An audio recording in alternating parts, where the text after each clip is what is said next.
والدین از سالن امید دانم جمله عالمگیر. سلام فرزندان عزیزم. نام شما چیست؟ نامی من عزیزجان. نامی من عزیزجان. نامی من باشد عزیزم. خیلی نه. نامی من بابای حلیم، اما مردم مرا بابای خیرد میگویند. شما به کجا میروید؟ و باغ دانش بابا جان، و جستجوی باغ دانش بابا جان. اما به آنجا آسان رفتن نیست. مگر چیزی که کلان دارد؟ نه، سر ندارد. اما شما به سوالهای من جواب دهید، من کلید را به شما میدهم. خدا باشد ما راضی.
بیا بکه بکه بزا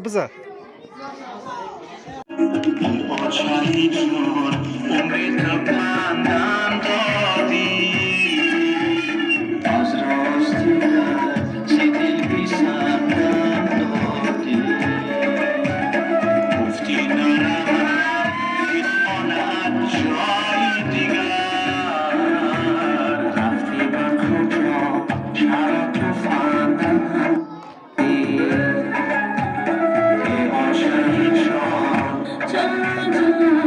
آشنایی جون